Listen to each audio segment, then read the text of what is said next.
Should be. Eh.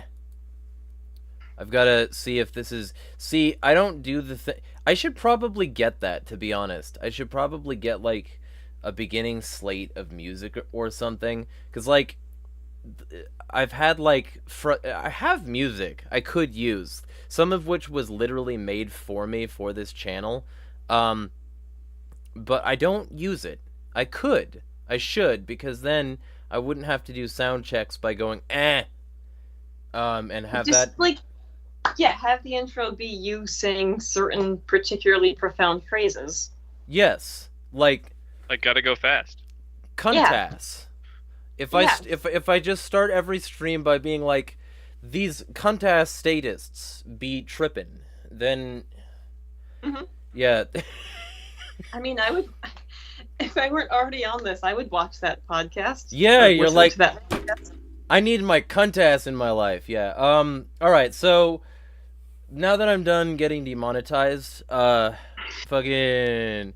This is Real Libertarians 5. We are going to discuss platform issues and certain other corruption that's also been happening in the LP. And we'll be moving on in this series to subjects of, like, libertarian philosophy and shit. I wanted to start on these grounds, though, to demonstrate why...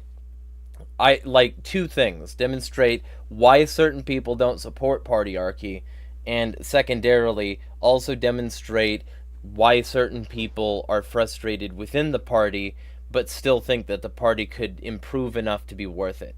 So, like, I don't want to just come off like I'm proselytizing and being like, yeah, you know what? I don't think that this is good, so nobody else should think this is good, and I don't need to prove it or discuss why. So that's what this series is.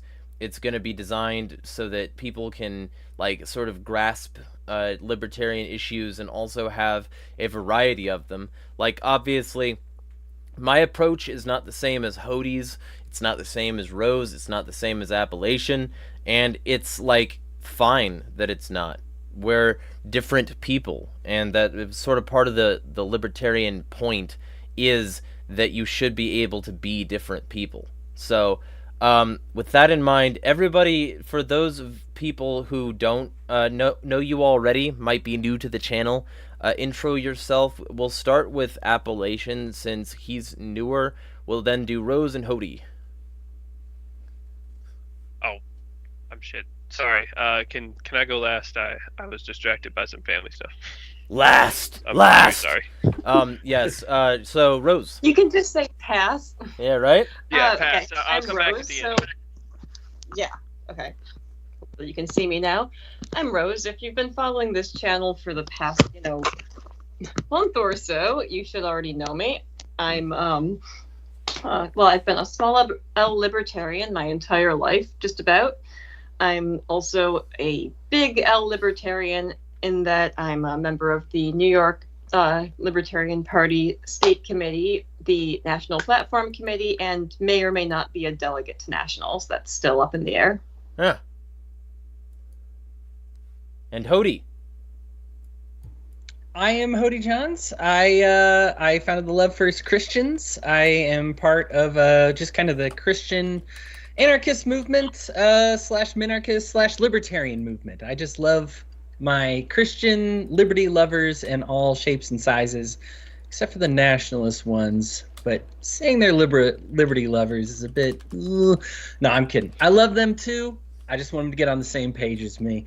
Friends with Jeremy, friends with Rose, friends with Appellation. I'm just happy to be here for another week. Yeah, and just to be clear, they should get on the same page as you by finally reading the Bible, because most of them don't. That'd do it. Preach. What you got, Appellation?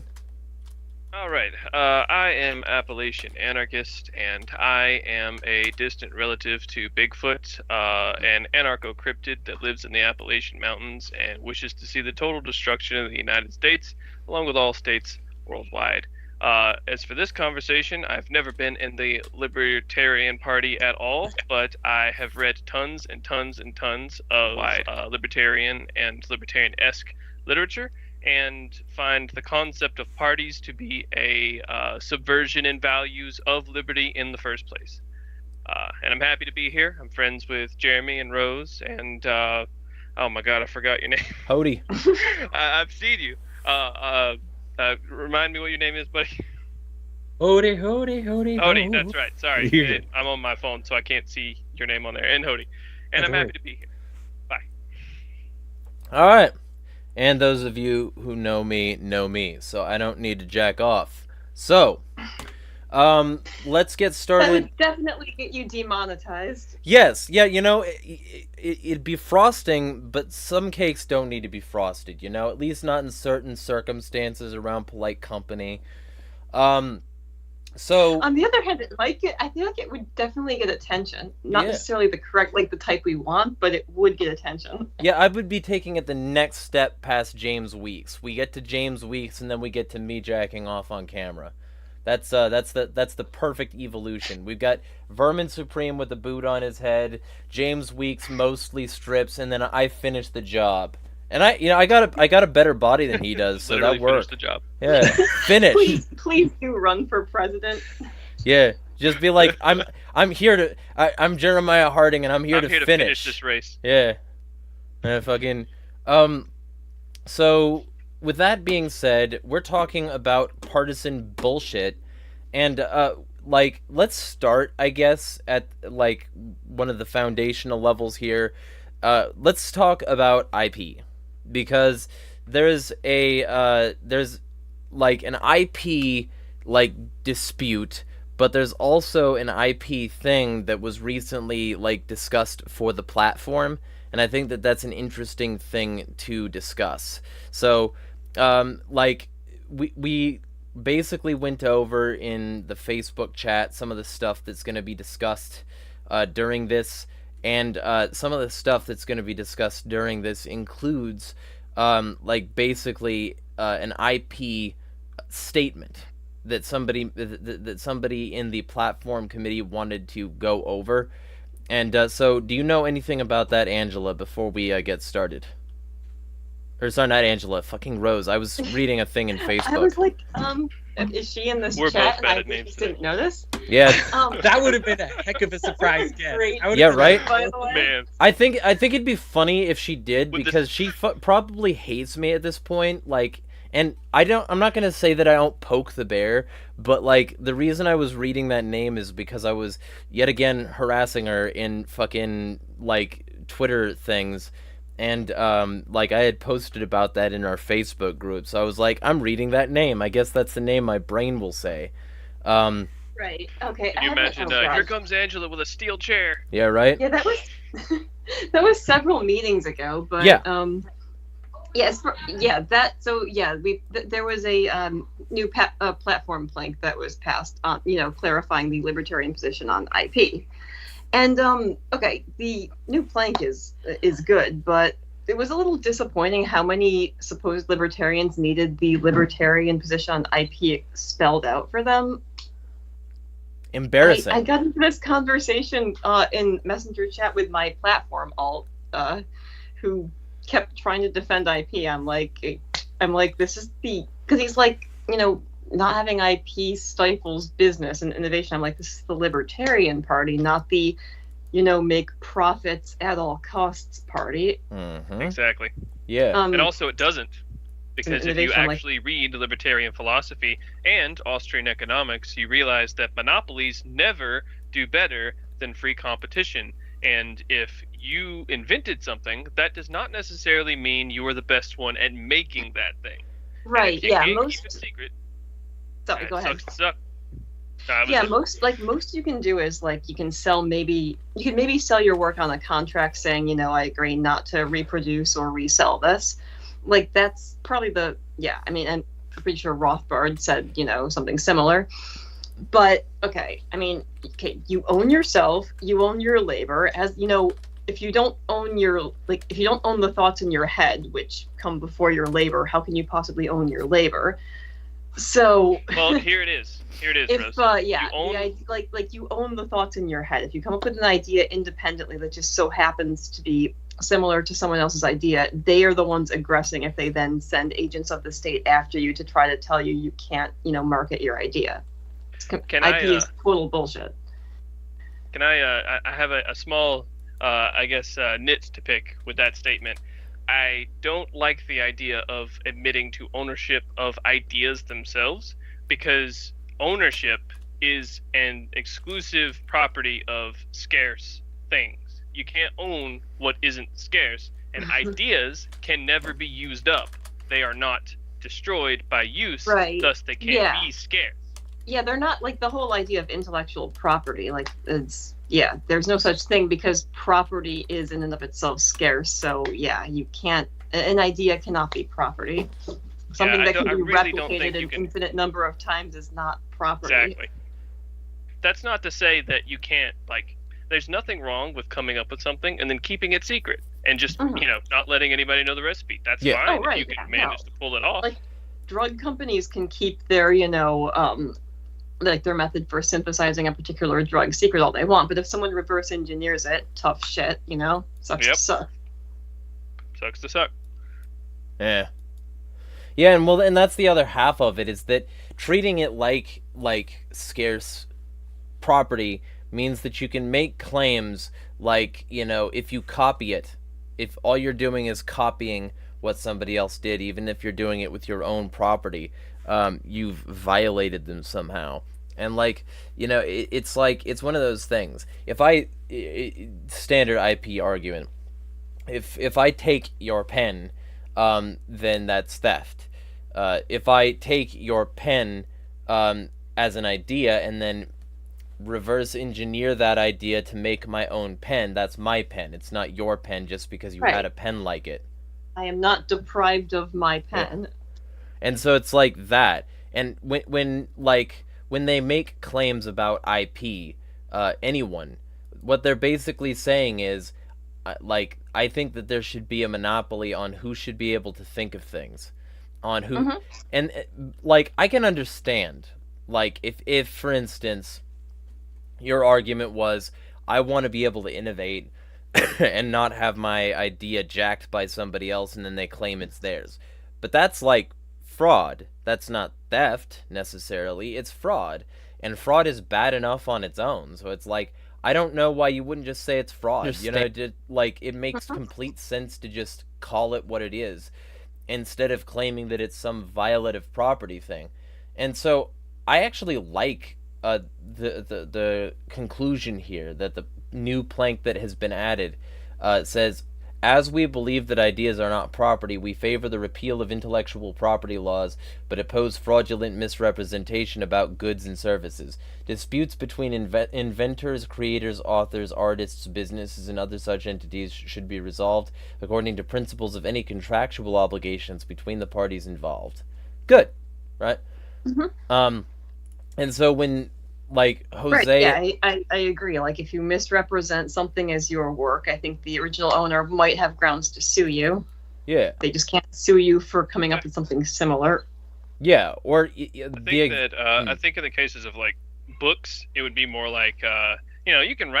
you can sell the book, right? Just because you wrote it doesn't give you the universal rights to print a book with those words on it.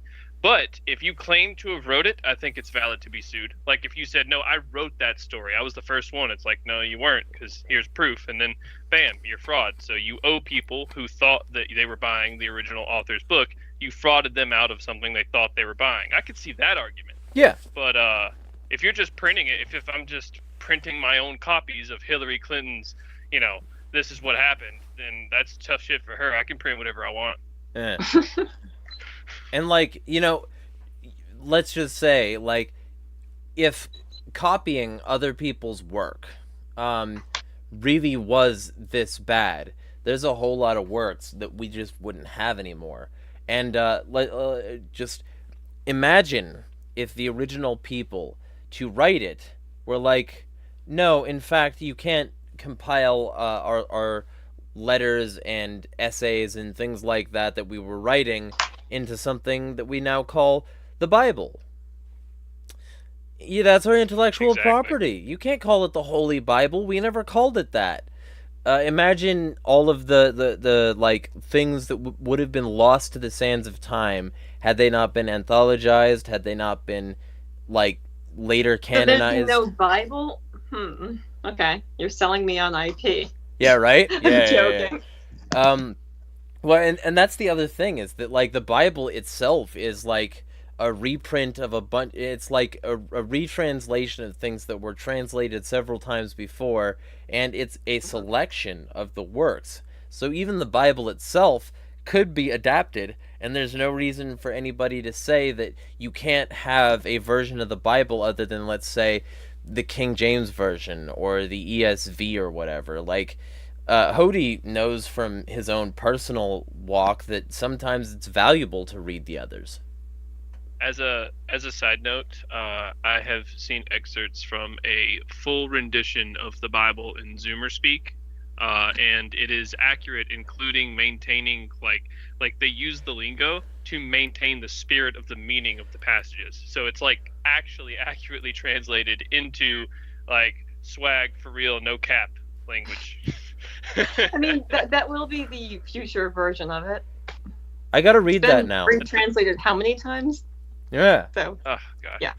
I gotta It's read actually that. not though. been translated that many times if you count from original sources. Like, we are only 3 to 4 original sources away from the original writers of the Bible, because most people source their translations from original Greek and Hebrew translations. Yeah, like I had a Strong's Concordance growing up. That was always God. something I used. I love that thing. Yeah. I love that thing. My dad used to have one. He's a preacher, by the way. Yeah. I was a trained preacher my whole childhood. They wanted me to be one, and now I'm an asshole. So is we there saw a how that difference? worked out. Sometimes, It's some definitely not mutually exclusive. yeah, right. Yeah. So like Hody, what's your take on IP? Let's because I want to monopolize the discussion over here. No, you're good.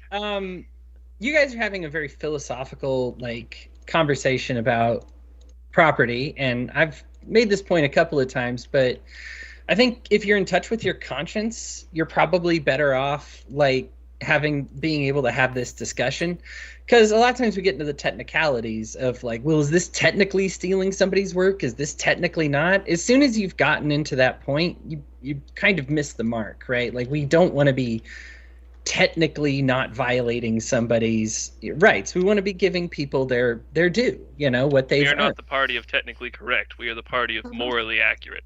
Right. And so, like, ethically, there's a point where I think libertarians, and it's like, oh, do you want to get the government involved? It's like, well, no, but there is a point where you got to say, like, hey, that was kind of screwed up to, like, even passing off a meme as your own that somebody else made, right? And you might say, like, well, legally or technically, philosophically, it's fine. It's like, well, yeah, but maybe I'm just saying, don't be a jackass, right? Like, let's just be cool about it, as opposed to constantly trying to like debate one way or the other. Because I think when you try to codify it, that's when you start to get problems. When all of a sudden it's like, well, I want people to be given credit for the memes that they make, or for a technique that they learned, or a hairstyle they invented, or something. Absolutely, I want that as well. Yeah. But then when that crosses into suddenly you're not allowed to make prescription medications that could help billions of people because there's an IP patent on it, it's like, dude, they're screwed up, and then there's like competing with Hitler to hurt the most people on planet Earth. And I have no problem making that comparison when it comes to the prescription drug companies. Yeah, Oh, definitely. Yeah. Tuberculosis and diabetes both like want a word. Insulin and tuberculosis medication are remarkably cheap, but they're also The insulin thing is just the insulin thing is infuriating, because it could be so cheap, but it's just kept expensive, artificially expensive by monopolies and IP monopolies. Yeah, Sure. You look at it was FIRDAPS was the one that Bernie Sanders kind of blew the whistle on, but I mean, it was a drug. It's the only drug that's allowed to treat a very specific condition. It's a chronic condition. People absolutely 100% need this medication. FIRDAPS was being given away for free because it was so cheap to make that they made their money back by advertising on the bottle for the name of their company. Yep. When this guy got an IPO, I believe it went to $20,000 and order. So, yeah, obviously, like, something went wrong there, and that thing that went wrong is when you tried to make an intellectual property something that the government takes care of. Politicians don't have your best interests at heart. That's nothing new to anybody who's watching this show. But I think some people are like, well, politicians suck, but you need to know the extent of that but. Like, politicians are very, very, very bad and have no problem pretty much genociding people with an entire, like, medical condition, so long as it means they get to line their pockets. And that sounds like conspiracy nut stuff, but frankly, when you look at IP, that's square one at this discussion. This is the problem with IP when the politicians take care of it. As a society, we need to be able to be like, hey, this person invented them. Let's make sure they're getting their compensation. Let's make sure that they're getting their interviews, rewards, whatever it may be that they deserve to have. But let's also be careful that we're not giving the government power to enforce it because they're going to do it badly. Yeah. Agreed. So right, this is one of the situations where there's like a divide between what follows logically from libertarian principles and what's the morally correct answer. Because more like as far as our philosophy is concerned, I do have the right to come up with an idea or copy, like, for example, copy a song and share it on the internet. Should I do that? Like, if it's a singer or something whose work I really like? No, I wouldn't. Like, and that's another thing. Like, if I like someone's work, I'm willing to pay them for their work because I do think that they should be compensated. That's what happens when you actually have talent, though. You have fans who want to support you. Like, so morally, no, I would not copy someone's, art or music or, movies or video games or whatever. But doesn't mean I'm going to, support IP laws. Well, so I'm going to say this real quick, and then I want Appalachian to get into it because I think he wanted to say something.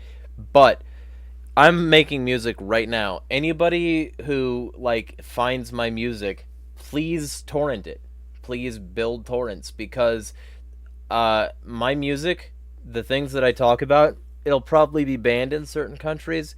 I wouldn't mind those countries having access to it through a BitTorrent client. And then the second thing is, I fucking, like, my music vibes with the anarchist crowd. It vibes with the edgy kids who knows how, like, use VPNs. So, like, I don't fucking care because they're gonna spread my music and it's probably gonna reach new ears because the music got spread. So, like, I would rather people steal my music. Really, like, I would fucking if my music became underground popular and I had, like, the edgy kids who are on watch lists because of what they said in a forum listening to and supporting my music, great. Fantastic. Those are the people I want to reach. We're gonna fringe this fucker up and we're gonna take over the fucking world. Keep an eye out for an album. For the right reasons, then. Yeah. Like, keep an eye out for, like, a short album between now and the end of the year of my my insanity pushed onto the fucking shit you listen to. Appalachian? Yes. I might be the only one in this call right now that significantly differs in this, but I guess I'm kind of an IP radical. I absolutely despise the concept of IP. I feel like that is an unnatural concept, not just, like, in its modern iteration, but, like, in all concepts of, oh, well, I came up with this idea, so I deserve recognition for it. It is such an ass-backwards way of operating society because ideas can be bad. They sound good in concept. If what you came up with doesn't work or you can't make it work, do you really deserve credit? But even that is beside the point because I feel like the real issue here is that we have forgotten that almost every single thing that is covered by the concept of intellectual property or even patents and stuff like that, they're just recipes. They're just recipes or orders of thought or action in order to achieve a desired goal. That in and of itself cannot be owned. because all of humanity is built on a series of recipes. How do I get my food this morning? I go outside and I throw this spear in this way. How do I make that spear? You take a stick and you put a rock on it, stuff like that. Like, we have spent 10,000 years building up a species-wide catalog of recipes, and in the last 300 to 200 years, a bunch of us said, no, I own my recipes, and no one else can have them, or if you do, I'll send the state. It's like, it's such an insane concept to me that you can own an idea. Ideas are free. You can come up with them for free, and you can use them for free, no matter who says what about it. I don't think there's any moral, like, compunction or anything involved with it. I think it's basically just it's something that has become sanctified through state monopoly rather than as a natural part of human life. Most people in the past, I would wager, wouldn't care if you used their recipe of anything unless you were outright trying to steal their name. That's like I said, that's the only case I can see for it, is when you're trying to misrepresent what you're actually selling. There have been some societies that have had some kind of form of IP, like the Iroquois, for instance. Like, apparently, like, if you wrote a song, it was illegal for someone else to sing it, but you could, like, trade songs, like, or you could trade them for other, you could basically barter with them, and then once you had bought or traded for someone else's song, then you had the right to sing it. So, yeah, the concept of IP has existed in other civilizations. I just mean, like, less common. Like, I feel like it's universalized now. Like, everyone around the world basically understands what an IP is, and in some way, shape, or form, they live in an IP world almost everywhere. And I feel like back in, like, the Middle Ages, or even further in, like, the 3-digit centuries, like, a peasant who came up with a better way to build his pitchfork didn't have a patent on it. You know what I mean? Right. He and now you have told his children patented too. So what's worse is that you have the entire, like, it's not just like a particular thing; it's the entire concept. So someone else comes up with an idea that's vaguely similar, and they get sued. So yeah, you have companies, like, just preemptively patenting things that they have no intention of using, just to make sure no one else can use these ideas. Patent hawking. Yep. Mm-hmm. But so my like, it's less about IP when I'm talking about my proposition here. It's less that I think that it's like that it's owned, and it's more that, for instance, I take the time, effort, and energy to come up with an excellent story or piece of music or something, and then somebody else slaps their name on it, makes millions, and I make zero because people think that it wasn't me. That is not theft, but it is fraud. It is them saying that's me, that's my music. And so for me, like, while I wouldn't say that I believe in intellectual property, what I do believe in is honesty, and I would still pursue that person. Here's a question for you, Jeremy. Are you talking about they, like, take your CD, burn it, and then using your recordings sell it as if they made those recordings? Or are you saying that they replay the song on their own instruments? No, that's a cover. I don't have a problem with covers. Yeah, because the second option would be totally fine. Like, if now, it would be kind of underhanded, but again, like, you can't really fault them if they're just like, no, these are my songs, but they are actually playing them. Like, they are fundamentally different than yours. They can't be identical because of reality and physics and stuff. So I would still say that, like, if they tried to say that I came up with this song, that it's my song, if they said that, I could see that. Like, because then they'd be stating it's their property, and that would go counter to both ends of this potential claim. Yeah. If you have to lie, then you've committed fraud. Yeah. And so, like, I would oppose it on those grounds. I wouldn't say that they, like, that my property has been stolen, but what I would say is that this is a lying scumbag. Here's the real page. Here's my, my support links, and you can buy the actual album. Now, one thing I will say, though, is it's impossible, in my view, that I come up with the best version of the songs that I will write. So if somebody wants to make a cover or a remix or whatever, fucking go for it. It's going to proliferate my content. I will be the original seed for that garden. I don't give a shit. In fact, I encourage it. Like, I'm big into a lot of industrial hip hop, etc. stuff that uses like samples. Um, and actually, it's funny. I have this rule that if I'm wrong about a musician, entertainer, etc., I have to listen to their whole discography. If I write them off and I was wrong about that because somebody can prove it to me, I have to listen to their whole discography. And like It's a pretty good rule.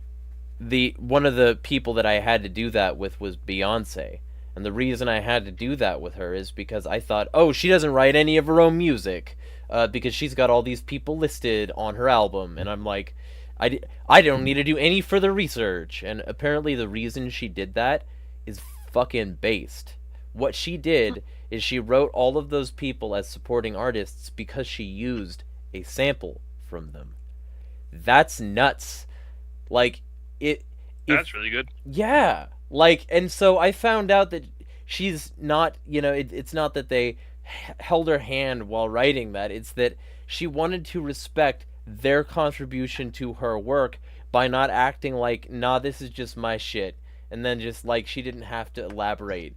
Like, so, like, when that was proven to me, and when it was also proven to me that like she could actually play an instrument, which is another false claim I had about her, I had to eat crow and listen to her discography, and I'm glad I did because there's some good stuff in there. So Wow, I learned something new about Beyonce. yeah, like and I'm going to do that when I make my music. I'm going to list my samples as like credits on the album, because it makes fucking sense, and there are sites that like list your samples and make it easier for you to like be discovered because you're listed alongside all these artists you probably respected enough to include in your work. And I'm like, that's fucking great. And so like I've done that with a lot of bands. I've had to eat crow on a lot of bands that like I like pretty much everything Bring Me the Horizon did at this point, and I used to write them off because their name is fucking Bring Me the Horizon. And I'm glad that I stopped doing that. I'm glad that I actually listened. The whole news story. Point is that, yeah, like, if you use samples, that can create a whole new and beautiful thing. And, like, I'm all about samples. Like, samples are heavy in sonic music, samples are heavy in fucking industrial and hip-hop, samples are even heavy in metal, like, rock, etc. Like, so many things that people like were sample heavy, and when people say that, oh, you need permission of the artist, and then they're like, oh, but intellectual property, oh, but we also still like this stuff that didn't do either of those things. It's like, it's sort of tacit hypocrisy. So, like, that was the thing I wanted to start on. What's new with the LP? What? Sorry, what? I said, what's new with the LP but tacit hypocrisy? Yeah, well, and I wanted to start that off True. by saying that, like, I think that this new platform plank is good, right? That I wanted to start off with something positive for once, and also say that anybody who's dumb enough to oppose this plank is a piece of shit. So I'll start with Yeah, that. positive. Yeah, Well, yeah, yeah. okay. At best, they're severely misguided. At worst, they're a piece of shit. I'll grant you that much. Yeah. Only So- because I like Rose some is of like the our people who I kindness argue translator. with about this. Okay, we should bring them on to ask nice questions. Okay. Yeah. We have a couple Assuming they of haven't all vacancies blocked on you the already. Yeah, right? Yeah. So, I feel like most of my LP people probably don't even see like the streams I get tagged in because they probably all have you blocked. probably. You're free, like, anyone here, though, like, Hody, Rose, and Appalachian, you're free to tag highlight in my comments to bring your friends to the stream. Yeah, See if they because have I've any... already been doing it. Yeah, well, no, like, while it's live is what I'm saying. If they have any chat questions, we can address them live. So, Right. Oh, yeah, crap. I can't do that now because I'm on my phone already. well, either way, like, yeah, I wanted to start there because there was some dissent, but then there's other platform planks that I think are less good. So let's talk first about the I'm calling it the Texas plank because it's funny. Separation of state and state. It's called separation of state and state. Yeah. So you can give the brief overview on that before I say what I want to say about it, and everybody else can get their take before me because I've been blabbering for the last 10 minutes.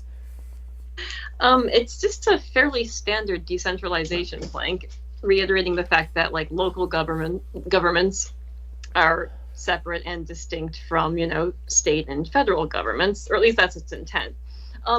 I was the one that proposed adding the word nullification to it. I think, let's see, I said something to the effect of like we endorse the right for local governments to nullify unjust state and or federal laws. I think that got cut down to like I don't know, I can't remember the exact wording, but yeah, we endorse the right for states to nullify unjust laws, or for local governments to nullify unjust laws, because the Libertarian Party platform somehow still does not have the word nullification in it anywhere, and it needed to have the word nullification. That might not be the right plank, and a lot of people like already pointed out this plank probably won't even get voted on at convention, but so maybe it just needs a nullification plank in general. But I felt like that's as good of a plank as any to add the word to. Anyone else have thoughts? Anyway, yeah, Jeremy seems to think it's about Texas forming its own fascist state. So yeah, I can give a precursor to Jeremy a little bit. I'll let you go first, Appalachian. Actually, no, I was about to say that I'm sure Jeremy's going to say what I was going to say, so I was just going to let him go. But if you want to go before him, that's fine. Yeah, so the issue here is there's kind of an order of operations that we're doing here, that it's like federal, like if it comes between a locality and a state or federal agency, that we're going to give it to the locality as much as possible. And that's so part of the issue is that the platform probably should just be a platform about where we stand on the issues and matters of policy. Because I think when we start getting into that, then all of a sudden we say, well, and the reason, of course, this is being brought up is because Texas wants to put razor wire around their state to prevent illegal immigrants from entering, well, and not just prevent them, to harm illegal immigrants who try to enter their state across the border. And obviously this violates other parts of the plank, right? Freedom of movement. We recognize that was actually, the Libertarian Party historically, we actually briefly dropped the freedom of movement clause after we became xenophobic again after 9/11. Within 1 year, we actually brought it back because we were like, yeah, we bought into that xenophobia. We kind of screwed up. And we realized it, fixed it, brought it back. And then, so freedom of movement is actually still in there, and it's a really big deal. Like you are allowed to immigrate. You don't need another country or state's or politicians' permission in order to seek a better life for you and your family on unowned property.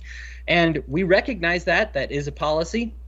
The trouble is that this new plank now makes it sound, and people may argue about it, but the way it is it's like, hey, if the federal government doesn't want to enforce this, maybe we as a state can enforce this, which would then violate another, like I said, the existing freedom of movement plank that we already have. States have no rights. That was why I thought it needed the word nullification, because I'm like, okay, this needs to reiterate that, yeah, we support the right of local governments to, just say, no, fuck you, we're not enforcing, your bullshit drug laws or your bullshit gun laws or your, immigration laws. And props to you for that, Rose, because honestly, that makes a night and day difference to me on that one. Because then all of a sudden, I'm like, people wanted a bill, the people pushing it were like, I want a bill that makes it so I can discriminate against these people who are seeking a better life. And by adding that nullification bit, it's like, listen, you can nullify to say, hey, I'm not going to turn in my illegal immigrants, or I'm not going to build the border wall that you tell me to, but by saying nullification, it no longer says, but we recognize this state as like a superior state. So if the federal government doesn't intervene, that's okay. The state government is able to interfere with somebody's rights. And that really does make it a night and day difference. Right. So I think, Rose, you are right on that. Right, because I always say I support decentralization, but I understand in theory, it can work in both ways. Like, yeah, you can have, a local government or state government saying, we're not enforcing some bullshit federal law that strips people of their rights. But yeah, you also could have a government, becoming even more totalitarian. Like, for example, I feel like New York State without the federal government could actually become worse than it currently is. Like, this is consistently one of the least free states in the country. Yeah. Yeah. I have no doubts that, like, Governor Cuomo and now Governor Hochul would become dictators if they, it will officially become dictators. They already effectively are, if they, had the right to do so. And maybe this is a good time to turn it over to Jeremy, because Jeremy, I heard you on your podcast with Jacob. I think it's called The Green Room now. It's no longer Biblical Anarchy, but with Jacob Winograd, mutual friend of ours. And you brought up the point that, like, we're against tyranny, and tyranny by definition can include just terrible parents. And, like, really, there are really heinous activities that aren't just like, I managed to take over a whole country, so now I'm a tyrant. Some of the worst examples we have of tyranny, Rose, as you bring up, and as Jeremy, I think, brought up on the podcast, some of the worst examples we have are local. Like, a local group that just decided, like, hey, I mean, look at what the schools get away with, and that's local. Like, look at your property taxes, local. Like, and these are some of the most corrupt types of taxation that we have, and they're done on the local level. So not every time, like, people think, oh, defederalization, that can be better. It can be. It can also be a lot worse. I mean, when you look at Confederate states and whatnot, and if they got smaller after being able to separate from their federal overheads. Yeah, well, and the reason I brought that up is that, like, the whole idea of essentially anarcho-tyranny doesn't make any sense to me. Anarcho-tyranny is the idea that because your government doesn't, do what, like, do the protection that it's supposed to exchange for, like, the force that it applies to you, that it's somehow, like, not an archo-tyranny. It's not like an archon in the form of archonic tyranny, because it's not operating like a government. But I challenged that on two grounds. I challenged it on the ground that that's exactly what the state is. The monopoly on violence has always been that way. And then, like, the second thing is that tyranny itself isn't just like, I'm a state. It's, I beat my wife because she's weaker than me. I abuse my kids. I abuse animals. I'm like a piece of shit who's controlling other people. Like, that's tyranny. It's all tyranny. They can all behave in an archonic fashion, even if they're not, like, officially rulers over a huge group of people. And we need to oppose archons in all ways. It's not anarcho anything if they're archonic. And so, yeah, like, if people aren't willing to personally take that onto their shoulders and be anti-archonic, they're not anarchist or libertarian.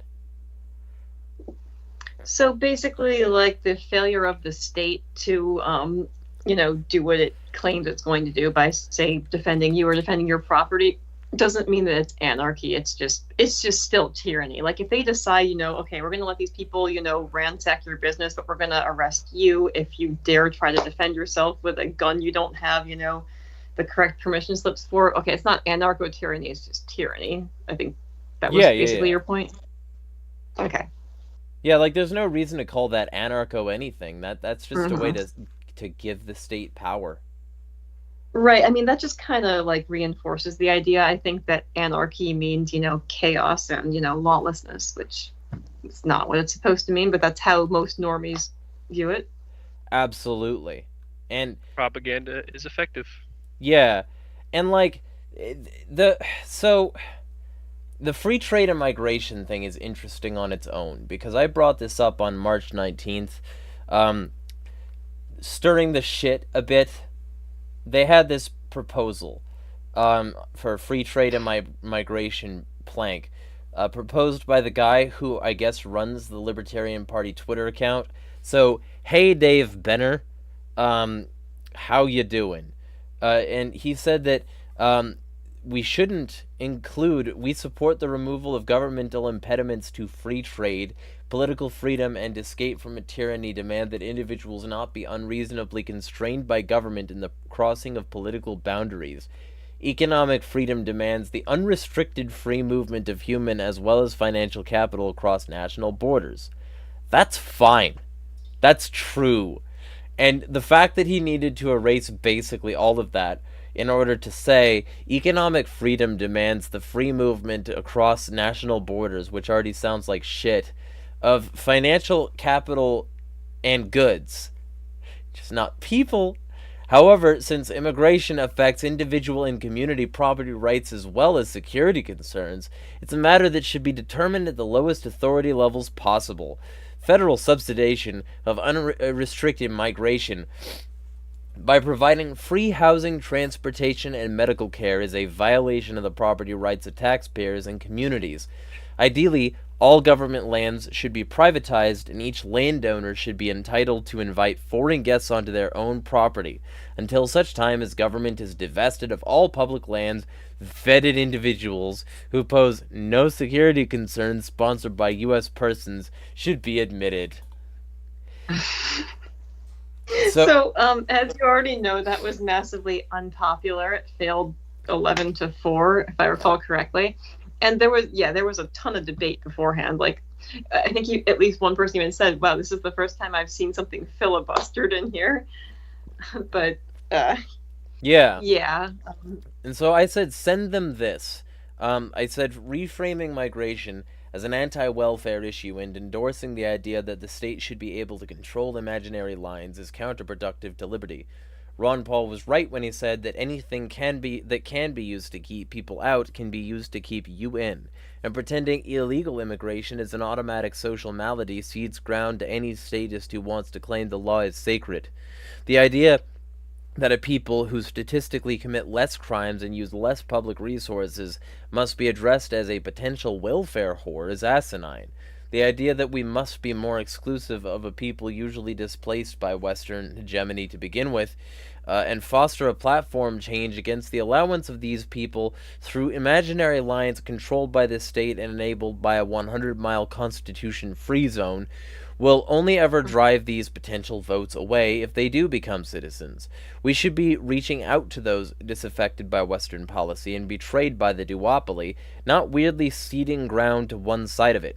If we want to be a libertarian party and anything other than name, if folks want a policy that authorizes people based on their place of birth, many spots are available in the two-party system which already does that well enough.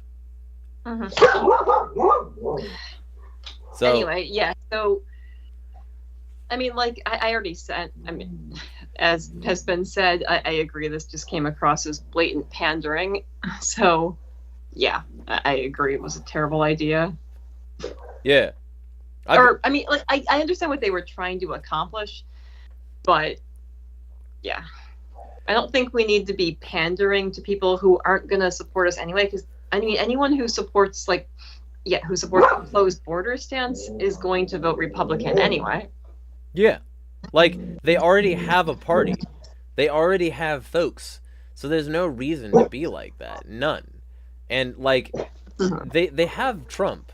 If they're going to vote for somebody, it's going to be Trump because he's going to, support the most radical version of anti-border stuff during his campaign anyway. And like, there's no reason for us to be any more like that. At least, us in terms of libertarians, because, like, I'm not a party member. I'm not fucking participating in any other way than throwing rocks from the sidelines. So, like, it's not like... Yeah, me too. Yeah, right? And so, maybe if, like, I get hundreds of thousands of millions of dollars, I can, have, like, a campaign that I run in, like, 2 years when I'm old enough to even be president. Because, like, I've had people literally ask me to, and I'm like, yo, I'm 31. I don't have fucking the years yet. So I couldn't even do it if I wanted to, and I kind of don't. But if I did, mostly to insult Please people, don't. yeah, I would have to wait anyway. Right now, all I'm doing is saying that this is some bullshit, and that this doesn't represent libertarians at all. So if anyone wants to also chime in on how the Libertarian Party is cucking to these border bitch like right-of-ways, then feel free. Well, okay, I was gonna say though, like, I feel like this is one of those situations where, like, I mean, I feel like rewriting the entire platform is kind of a no-go just because of the amount of time it would take to get everyone on board. But that's easier to do for state party platforms. I actually know a few people who are on state party platforms who are just basically overhauling their entire platform. But like one idea that, like one thing that I think would work, like we could have like each platform, it could give, the correct libertarian stance, which is that, yeah, people have the right to travel freely, but then it could give like a roadmap on how we get there. Like you could say, we support the free travel and free migration of, people and, goods. Then it could say something to the effect of like, as like a roadmap, it could say like, we support, for example, a sponsorship system for people who want to sponsor someone who wants to move here and work. Or yeah, I mean, that's just, I don't know. I feel like that would be the correct way to organize the platform if I were writing it myself from scratch. And what else? When you have to ask for permission from the politicians are going to give that permission in a way that consolidates their power, and they're going to do exactly what they can. Of course, here's the thing. You can make every statist position. If you say, I just want the government to do it the right way. I would be a statist if I felt such a thing were possible, that I want people to be taken care of. And so I want them to take care of these people the right way. You don't need to steal any money. I want to raise donations. So, of course, they're like, well, I want them to do borders the right way.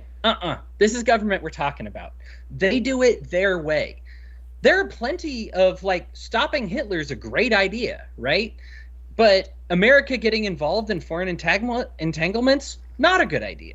Not because it's a bad idea to stop dictators. Saddam Hussein needs to be stopped. Vladimir Putin needs to be stopped. Adolf Hitler needed to be stopped. But what the problem, and frankly, America, modern days, needs to be stopped as well. But the thing is when politicians do these things, they do it their way. So when we say, oh, I just want to, a lot of the closed border position is, I just want them to do it the right way. What's funny is the closed border libertarians, especially from the current faction. I remember they had this meme go around where they had a picture of Joe Jorgen and it was like, the government is kind of bad, I guess. And then it was a picture of Shane Hazel where he's like, it's a fucking murderer, pedophile death cult. Yes. And I'm like, okay, keep that energy. Now do it with borders. Do you want to give migrants over to a pedophile murder death cult, you evil son of a bitch?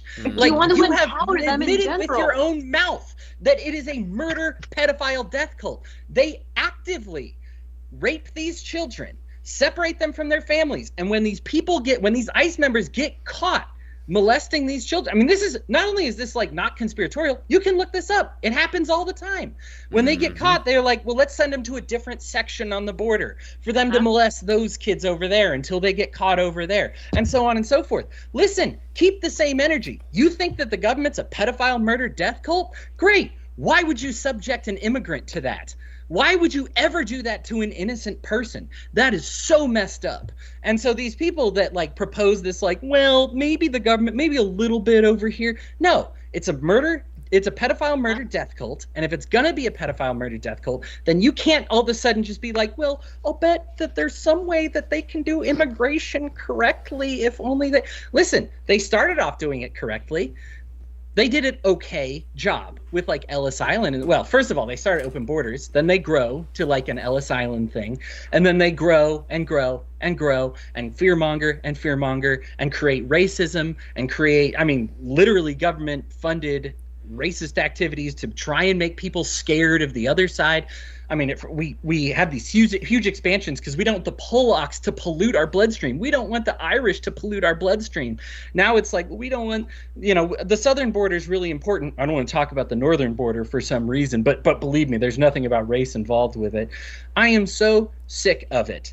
Keep the same energy all the time. If it's a pedophile murder death cult and you would submit an immigrant family to a pedophile murder death cult, I'm going to take a page out of Jeremy's book, something I will never do, and I'm going to say, go fuck yourself, you piece of shit. There you go. Well, not just that, but the shit that they do to U.S. citizens trying to travel to and from, because you'll hear about people who live in border towns who travel across the border, they'll go across the border just for lunch, and they'll be trying to come back and they get stopped and, strip searched or have their, electronics searched through. Just not even because the people who are, carrying out the searches actually have any reason to suspect they've done anything wrong, but because they have to justify their existence, because otherwise, they'll get their budget cut, or, the government might decide that their job is irrelevant and unnecessary. You hear all these horror stories. Sorry, Rose. Sorry, yeah, go ahead. No, I was just going to say, would you like an economic take on the immigration issue and why so many people want to keep a closed border? It creates an artificial market scarcity of under minimum wage labor, because it is illegal to pay American citizens whatever they want to take for whatever job they want to take because of the minimum wage. And so the only people who can work for under the minimum wage are people who are literally illegal. And so if you take away the illegals by letting anybody who wants to come in legally, then you're taking away the ultra low pay, effectively slave labor that they constantly ship in and use to run many factories around the country, including ones in my hometown. Mm-hmm. And even if they are here, on a work visa or green card, people who come from countries where the money is worth a lot more, they'll take a job for less than a U.S. citizen would because they're planning on sending it home anyway. Mm-hmm. So that is generally the argument for the closed borders plank. They keep their closed market so that they don't have to pay them competitive wages, because what are they going to do if all you have to do is call ICE and they lose everything they've made since they've been here? Oh yeah, no, labor trafficking is a huge thing. A lot of people, people think of trafficking, they think mostly of sex trafficking, but labor trafficking is actually even bigger than sex trafficking. 100%, yeah. I live in the southeast, and a significant portion of my hometown had mothers and grandmothers who were labor trafficked into the town because it was a poor area with basically two giant cabinet factories. And the cabinet factories were almost entirely staffed by illegals who were shipped here in 18-wheeler backs from Mexico. Pretty much against their will, too, because it's not like they knew where they were going. They just took the job, quote unquote. Yeah, and that... Right, no, they'll find, these traffickers will find people who want to move here, and then they'll tell them, okay, I can help you get a work visa or get a green card. And then they arrive and they're told, oh, well, now you owe us all this money and you have to work off your debt. Yep. Yeah, well, and that's the thing. People talk about sponsorship, but then they'll talk about how the U.S. government is importing them. That is the sponsorship. And a lot of the time, it's not just, the U.S. government doing this. It's all these private corporations and shit hiring cheap labor. So it's if that's not sponsorship, what the fuck is? Can I rat I think on sponsorship would be I I want to hire this person, so I'm going to pay to have them, for their relocation, and I guess I'll pay for their health care and lodging and stuff. Sure. In addition to their salary. I mean, that's generally what I would think of when I think of sponsorship. Also, I'll pay their for as long as we live in a status system, I'll pay their legal fees to help them apply for a green card or for citizenship. If you're ever in the market for cabinets, don't buy Wilburn's cabinets if you want to buy ethical cabinets. Okay, I'll keep that in mind. Want to go into why? The name Wilburn, know that it was used basically with slave labor. It's the specific cabinet factory that I was talking about that imported people in the back of an 18-wheeler and didn't tell them they were going, etc., etc.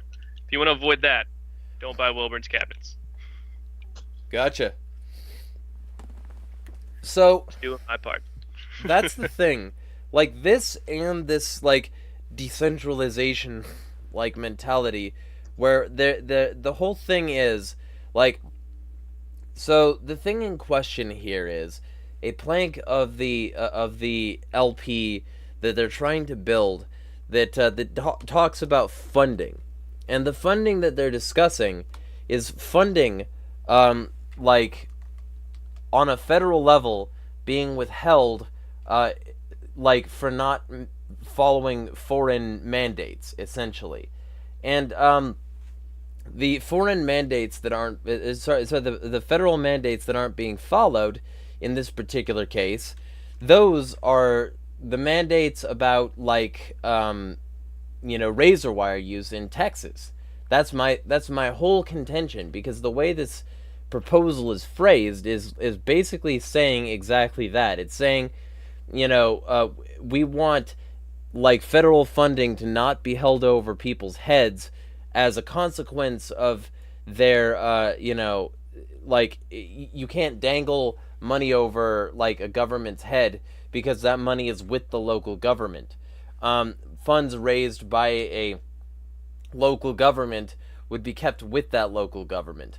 To me, that sounds good when you start like thinking about it, maybe, but like then when you realize that first off, like that's not how any of this shit has previously operated, and these people have gotten federal funding, and then B, that the reason they're upset about federal funding currently is because the feds are saying we'll cut federal funding if you keep throwing families into razor wire, it becomes a whole lot more dismal to think about. So when I saw this plank, I was like, even if it's not on purpose, which I could contend with, even if it's not on purpose, they've built a Texas plank. And apparently the final form of the plank, if I understand correctly, is funds raised by each level of government shall remain with that level, and no level of government may coerce action or lack thereof through the use of funding. No level of government may impose mandates, regulations, or in any other way commandeer the resources of another level of government. That isn't really happening. No, that was a substitute plank that did not get that got voted down. And then, only barely, if I recall correctly. I think it was either a tie or it lost by one vote. But yeah, that got discarded. So then I added the nullification sentence to the original that did get passed. And was the original that did get passed, minus your sentence, we support the untangling of the layers of government from each other, including removal of mandates, subsidies, and commandeering, such that federal, state, county, municipal, and district governments are separate and independent from each other in both function and funding in order to facilitate the reduction or repeal? Yes.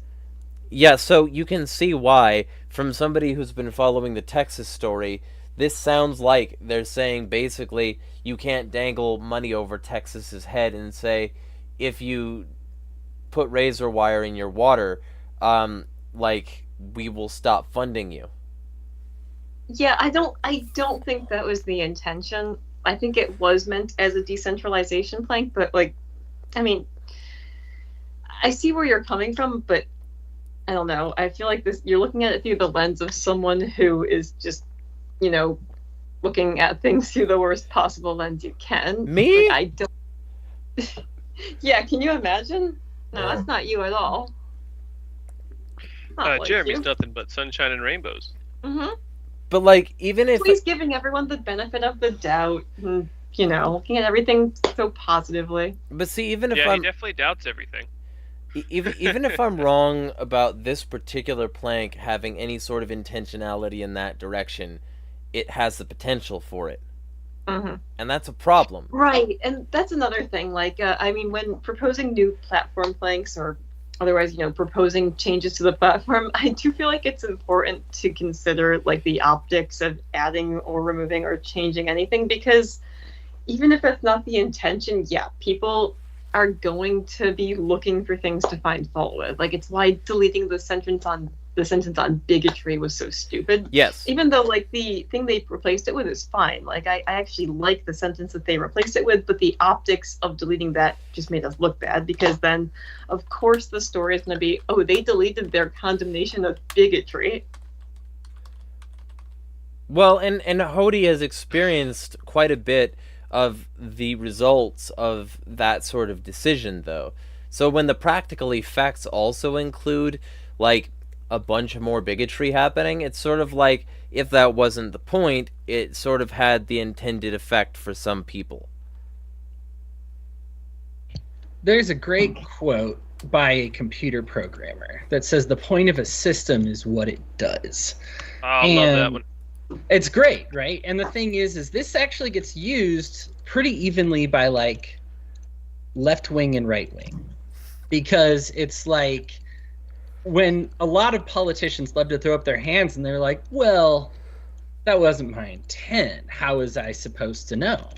Well, you were supposed to know because this was the point of this. It's acting in this system, and that was the point, you know? It's not a matter, I understand, like, wanting the benefit of the doubt here. And I do think that there are a lot of Mises Caucus activists that are not bigoted and are not, I think, like, including the ones that we talked to on, like, day one. It's just more so they felt that the social freedoms were more important than economic freedom, or economic freedoms were more important than social freedoms, and they're willing to sacrifice a little bit. And the thing is I understand that point of view. I do disagree with it. But the issue is that trust was then taken advantage of by their leaders, because then all of a sudden it's like, well, we didn't want to attack social freedoms. And then month 2 after the chair gets in there, hey guys, we're all about cultural issues now. We're not like economics. That was fun. That was a cute little ride, but we're done with that now. And it's like, okay, well, that's obviously not what you signed on for. Now, like I said, I still disagreed with the premise, because I love social freedoms as much as economic freedoms. And I think the things in the Mises Caucus folks, it's not that they hated social freedoms. They just felt, and this is even a David Boaz thing, that a lot of times economic freedom comes before the social freedom. Yes. So let's focus on the one, and then the other will follow. And what you ended up getting was a system, and like you said, the point of the system is what it does. That what you got as a system was somebody who was antithetical, so against social freedoms that they're even willing to give up a few economic freedoms to appease the people who dislike the social freedoms. And this is exactly what politicians want us to do, is to be like, hey, are you willing to sacrifice? You can go back hundreds of years, look at anarchist revolutions, look at especially the communist ones where they sided with the lefties, but then look at the Mises and all them that ended up siding with the right-wing fascists. And it's like, guys, they want you to sell out one half of your philosophy, give into theirs, and then they will not, for your trouble, they will not pay you back. It's not going to pan out. So I think the time has come, and Jeremy, this is one of the reasons I'm so passionate about what you're doing currently, is bringing people together by saying, like, listen, we anarchists have got to stand together. One system may not work for everybody. If we say, hey, only the anarcho-mutualists are allowed, only the primitivists are allowed, only the ANCAPs are allowed, we lose. We lose as soon as we do that. It's over. 100%. And so if we actually want to win, we bring together all the anarchists, the social anarchists, the economic anarchists, the people who want freedom for all, and they mean it, and they're not willing to sacrifice it anymore. And bottom unity. Yeah. Bottom unity is back. Right.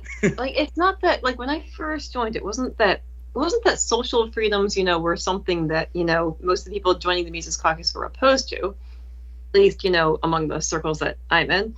It was that, okay, wow, so you're tweeting about LGBT rights. Okay, that's all well and good, but, like, the establishment wants us to be arguing about LGBT rights. It's not a controversial, thing, that it's not something that threatens the establishment, the way, like, tweeting about, say, how we need to abolish central banking and abolish, centralized fiat currency and abolish the, military industrial complex. Like, it doesn't threaten the establishment the way opposition to those things would. So I guess that's, why there was so much frustration with, the constant focus on social issues. It's not because we oppose those issues. It's that, we view them as minor compared to things like, the mass murder machine and, that is the state, and, the constant devaluation of, the money that we work for, and the constant, attempts to impoverish us and turn us into perpetual debt slaves.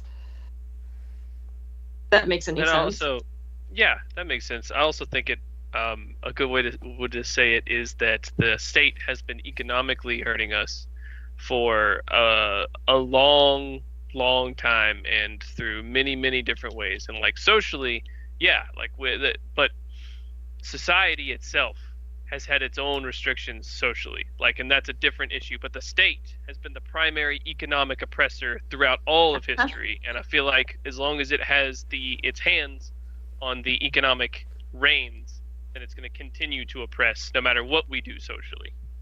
Right, yeah, because I just remember being frustrated. I'm like, okay, I agree with you on these social issues. Those should kind of go without saying.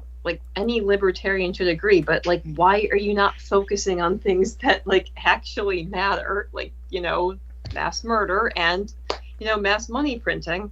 Well, okay, so it turns out though these social issues actually were more controversial than I thought, and yeah, that's been kind of a disappointment. If your friend gets tied to a barbed wire fence and murdered, it matters. And my point is with the individualism, no, I know everybody in this call believes it, but the thing is when we say it, and it's like, oh, of course, we take that for granted. Obviously, well, no, let's not take it for granted. Every individual life matters. Are we individualists or are we collectivists? Yeah. Right? Let's be individualists and say, if you are hurting my friends or family, I don't care how small it is. Every life matters here. Mm-hmm. We love people. And as soon as you're willing to sacrifice one person for what matters, that's 100%. When you get the Angela McCardles. That's when you get the Michael Heises. That's when you get the Dave Smiths that all of a sudden go, maybe it's okay to push on the immigrants a little bit. You know what? Maybe it's okay to let go of the gay thing or the trans thing a little bit. Let's focus more on ending the Fed. And then all of a sudden what the state does is, hey, we'll take the fact that you aren't willing to stand up. I don't even want to say hate. We're willing to take the fact that you won't stand up for your gay brothers and sisters, and you will lay down on that issue. We'll take that, and in return, we will give you freedom. You will end no Fed. That's not going to happen. That's why we stand for all rights or none of them. And I am so I think that was the great miscalculation that we had. And I have had it too. Believe me, as a Republican for most of my life, I did not come to the Libertarian. I came there just to be not wrong about social issues anymore.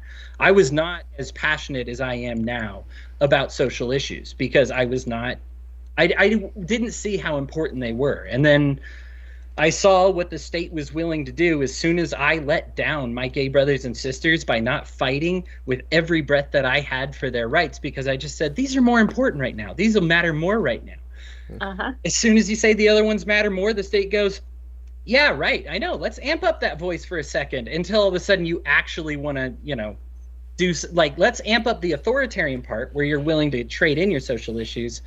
Oh, shoot, we never got around to all those economic things you wanted to do. Darn it. But you know what? We're done with you. Sorry, Mises. Sorry, Proudhon. Sorry, Rocker. Sorry. I mean, you look at history, a lot of anarchist heroes made this mistake. So I don't want to say anybody is anybody's stupid. The Mises Caucus is not stupid for having this belief. David Boaz is not stupid for having this belief, right? But the idea is when you look at history, we need to learn and say, hey, when we say we'll sacrifice this for more of this, we get neither, and we get stabbed in the back. We lose everything. It's time to stop kind of trying to appease to a little bit authoritarian. The government is a pedophile murder death cult on all the issues, whether they are passing legislation against your trans and gay brothers and sisters, or heck, I mean, let's admit it, college admissions, whether they're being biased against your white and Asian brothers and sisters, right? Or whether the state has a Fed and is controlling your life and is starting wars and is provoking other countries.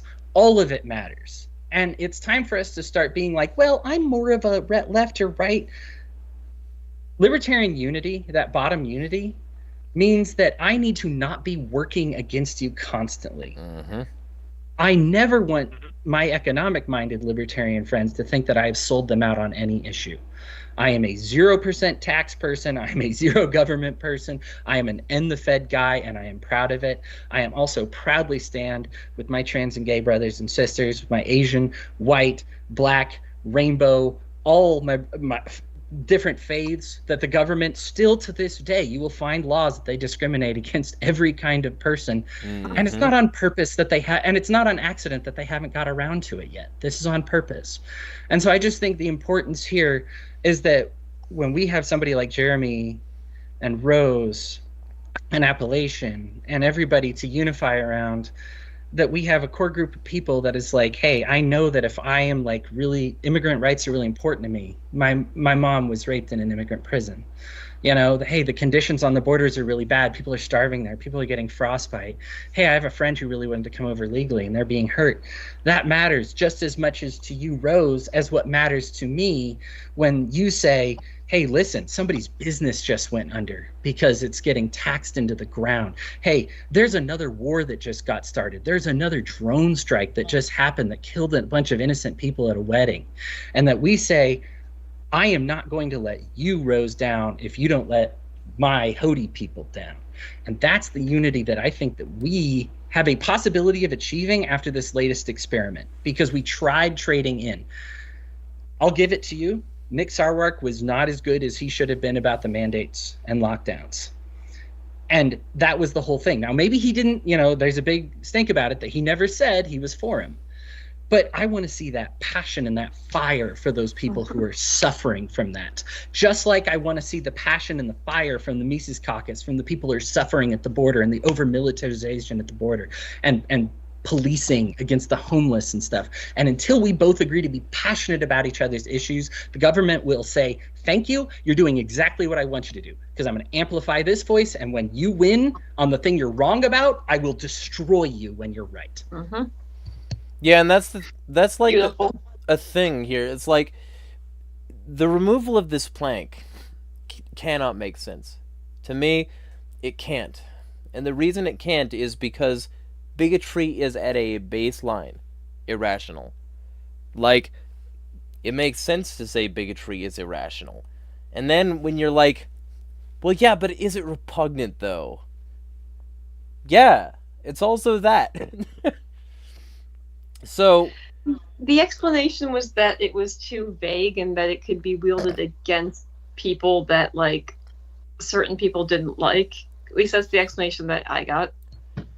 People like Jeremy Kaufman got called a racist. Can you believe it? Gee, I can't imagine why.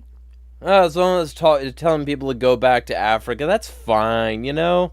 Telling people that, you know, that they would be better as slaves, you know, all this stuff against gay people and trans people and yes, those are great optics, aren't they? Yeah, you know, it got the explanation or the justification was that, oh, well, it gets engagement, but yeah, engagement from who though? Well, who are you attracting? Exactly. And so it's like we should be saying it's irrational and repugnant, and there should be a discussion of bigotry of a variety of sorts. And oftentimes, when it comes down to it, a lot of libertarians will be like, well, yeah, but, you know, bigotry against who? And it's like, yeah, but that if you're saying that you want to be protected from bigotry as well, good. If you're saying that for some reason you feel that it's underserving you, the discussion of bigotry, then just have a broader discussion of bigotry. Don't say that it's suddenly fine. Don't be like, no, actually, we're going to be bigoted now. Like, we'll just be bigoted. Just be like, you know, if I feel underserved in a discussion of bigotry, I'll describe how the bigotry that's happening to me is repugnant too. So it's like, I think that it's one of those things where instead of admitting that they have any faults and that maybe they shouldn't be bigots themselves, they would rather just say bigotry is fine. And that is repugnant. A lot of these people just say, well, you just sound like a triggered snowflake liberal SJW, and then Well, move on. that was the explanation I got. Okay, who's it going to piss off? The, woke progressives who weren't going to support us in the first place? Well, no, Yeah. I don't quite buy that explanation. Because look at the circles that we're involved in. I know a ton of, excellent, consistent anarchists who could have been a great addition to the Mises Caucus or the Libertarian Party as a whole, I think, but that are going to be turned off by shit like that. Yeah. And so the whole deal to me, and this is the reason I titled the stream the way I did, the whole thing to me is like, if we just change the platform here and shift the platform there, then we'll be awesome. No, you won't. Like, right, they're trying to appeal to a certain, specific group of people who they think they have a better chance of converting to libertarianism. And I disagree. I think, recruiting from the right doesn't usually work. I mean, maybe I'm just biased in this regard, but I don't think I am. I feel like, right-wingers, like statist right-wingers, will pay lip service to things like free speech, free markets, personal freedom, so long as it benefits them.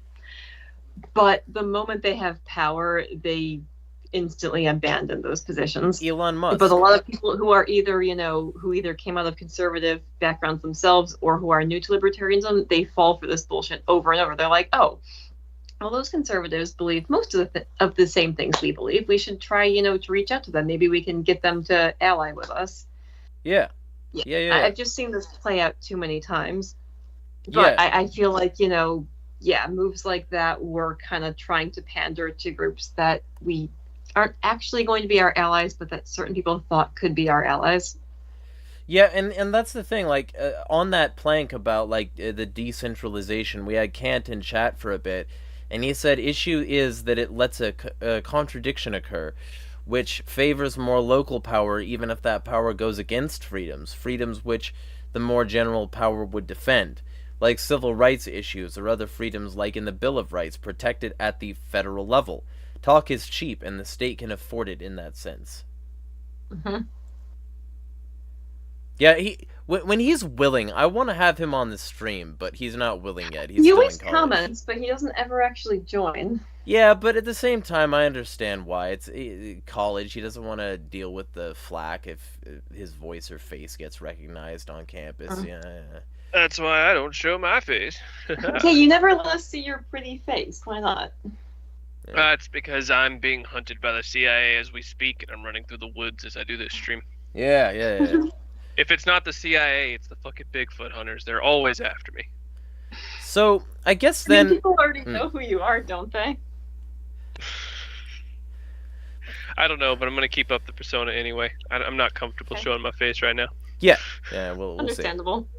See. So, okay. I think that closely addresses the concerns.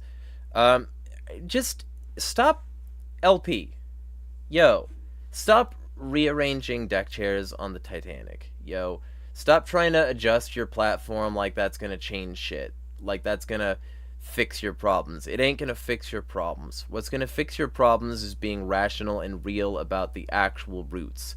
And the roots of your problem ain't some platform problem.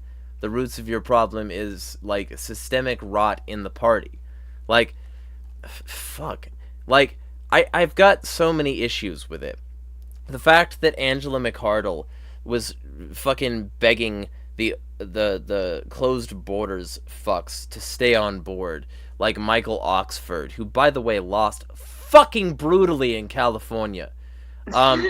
And she bellied back to him, please come back. No, ASIS doesn't represent us. He's just citing our plank. And then when, that didn't work, when he still failed, and when he basically said, this party was never for me to begin with, I should have run as a...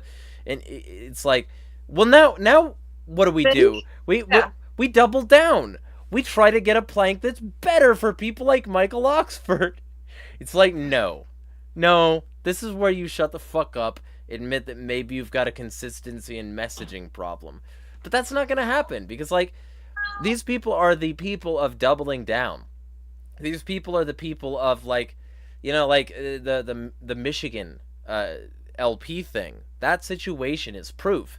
And now Angela's sending out emails fundraising for a lawsuit against these people for IP infringement, because these people had a majority twice, but the vote didn't go the way that people like Angela wanted it to, so they're illegitimate because you're legitimate if you do what I want. And then like these people like got the same situation covered again and had the same results of fuck off me cock, and then like she's still helping that lawsuit because it's double down. It's never admit we were wrong. It's never admit we're the ones with something to improve. It's double. It's so fucking pathetic. Okay, so like the first situation that was like with the guy who was bitching about how, okay, this party's not for me, blah blah blah. I guess I feel like that was kind of a no-win situation, because if she'd been like, yeah, you know what, go fuck yourself, this party isn't for you, she would have been criticized for not being all inclusive or a big tent party or whatever. So I mean, I agree with you. I'm just saying, like, the people, our detractors will find fault with literally anything, okay? You can't win with these people. So yeah, they bitched about her, not telling him to fuck off, but if she had, they would have bitched about how unprofessional and, what it was, and like what bad optics it was. So I'm just saying, like, I can understand, like, I feel like I'm sympathetic to why she does a lot of what she does, probably more so than you are. Yeah. Once you get involved and you see just how, like, what a dumpster fire the whole process is, you become a lot more sympathetic to, like, what people in leadership positions go through. Yeah, but at the same... weird. Go.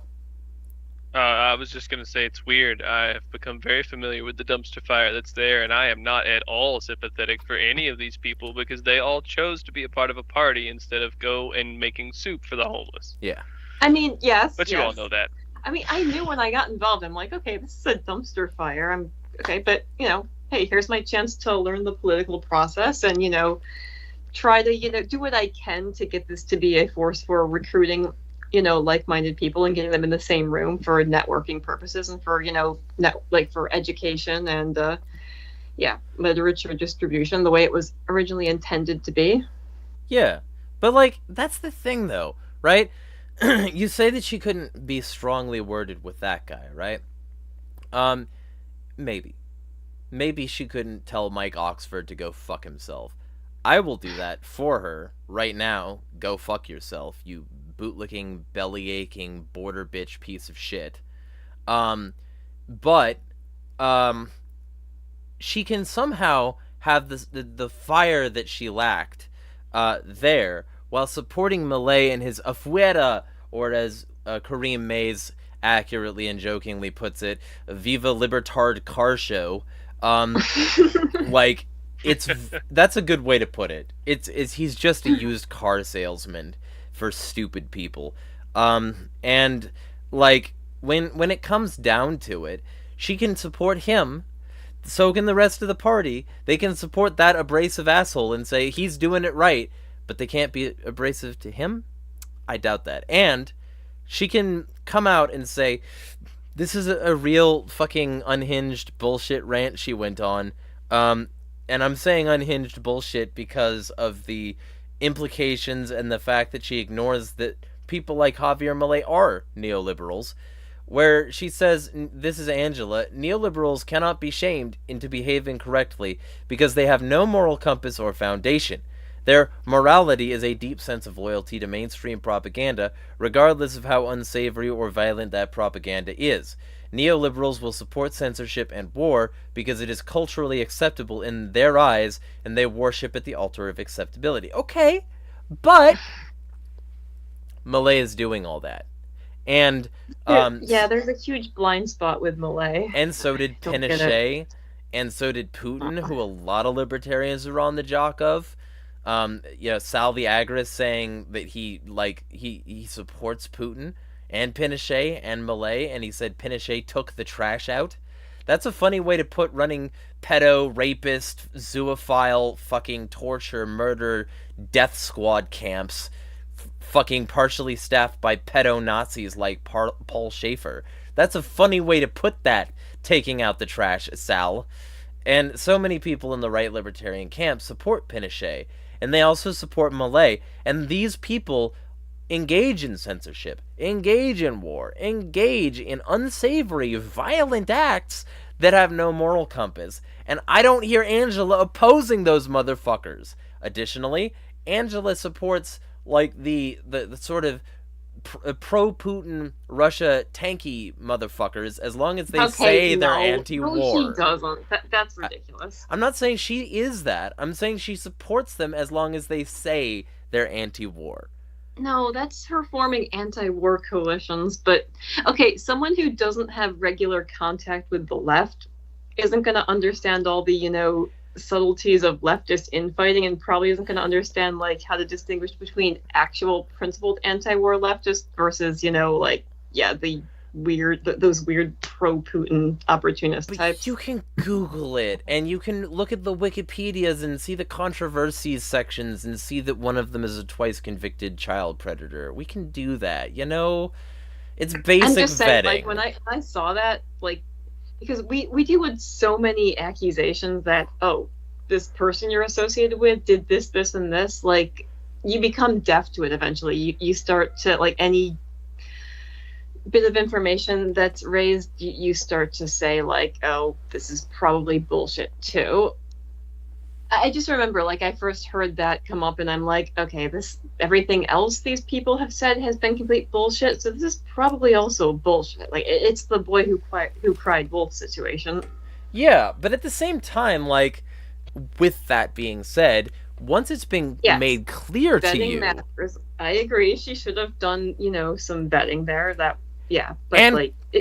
and trusted people when they provided proof. That's the other important thing. Like, so many people on social media came out against this shit and with facts on their side, and she was just like, nah, you know what, I'm good. I'm gonna play politics here instead of just do the right thing and dissociate, right?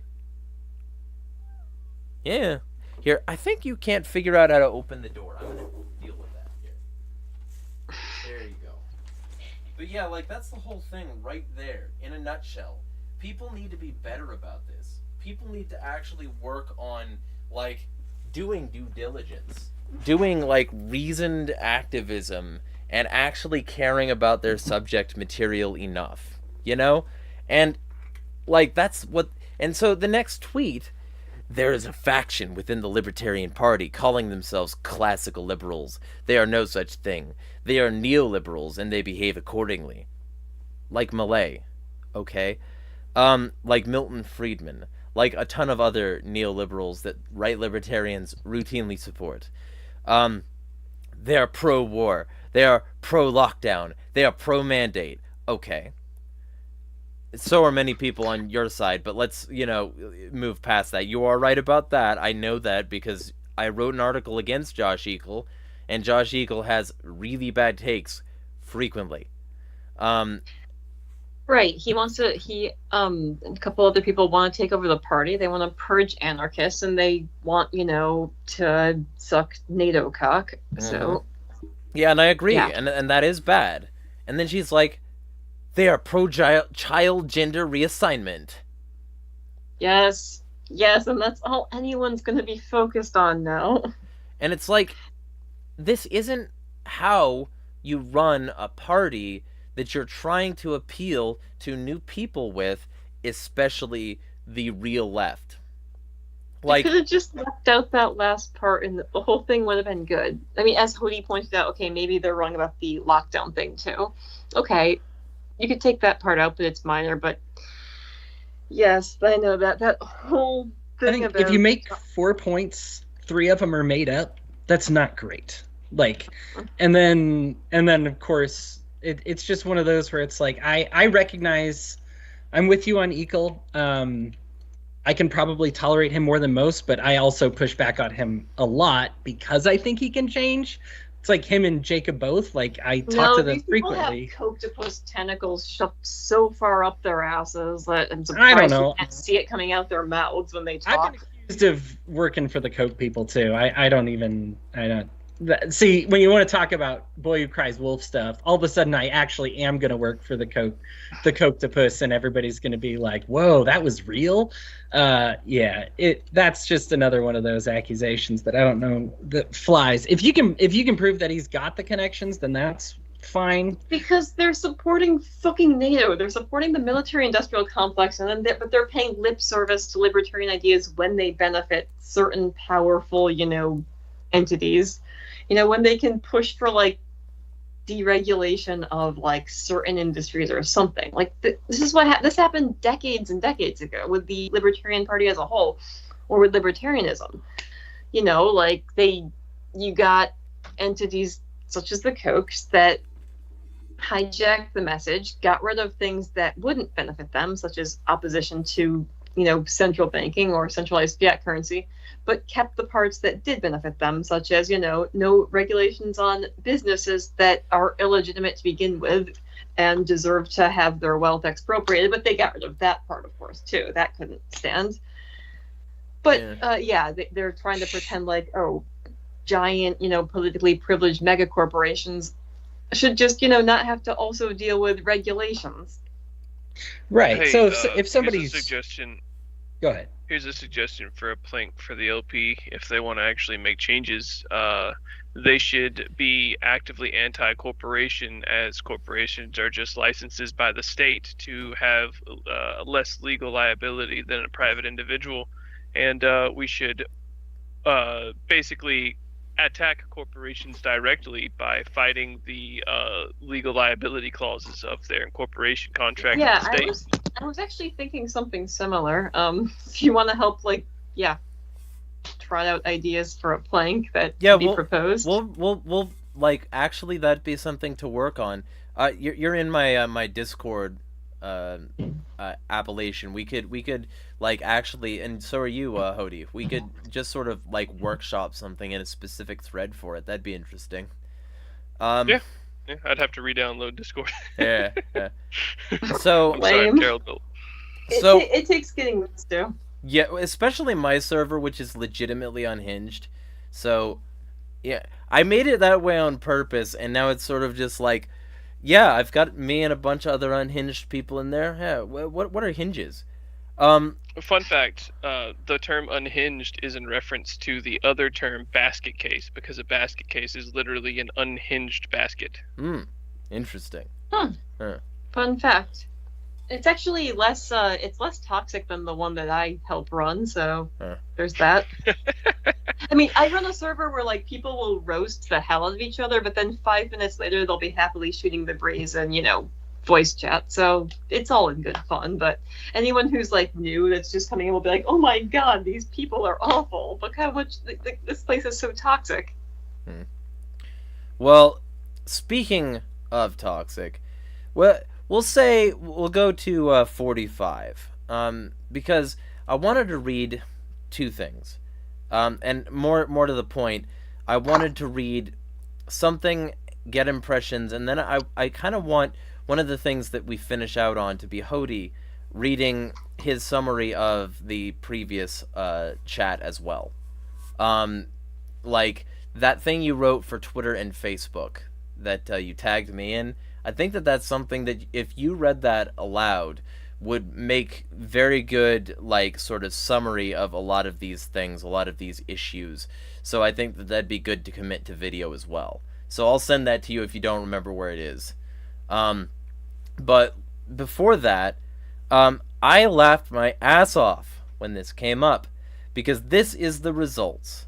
We watched the Sandcastle wash away in so many ways today, and we've also been watching it on other occasions, in that dumpster fire stream and the stream where we went against the liars and the fact that the Libertarian Party is replete with these people, and so is libertarian movement in general. We've been going over this. We've been hammering this home. This is the result, though, because Angela is terrible at managing money, and so is Todd. And so when these people are in charge of this, here's what you get. We're thrilled to announce an exciting opportunity for you to shape the future of our party. The chance you got the yes, you know it's coming. The chance to determine which candidates will take the stage for the presidential debate at the 24 Libertarian National Convention. With only space for 5 candidates, your donations will directly impact who earns a spot in the pivotal event. Here's how it works. Simply choose your favorite candidate below and make a donation on their behalf. Of 5 candidates with the most donations, highest dollar value. By the end of the exclamation point there. It's like a fucking ad.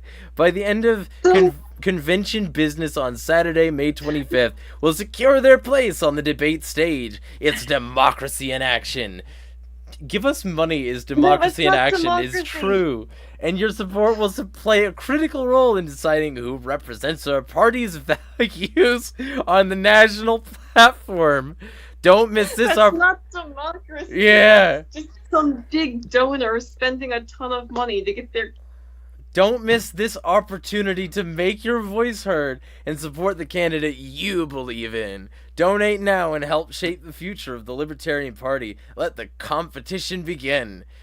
Asterisk, please note donations below are limited to a $35,000 maximum. However, the FEC allows...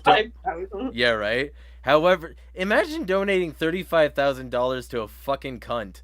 However, I wish I had that kind of money. Not that I donated to the Libertarian Party, but I wish I had $35,000 on hand. However, the that would be nice. FEC allows donations for nominating conventions up to $129,300 per donor.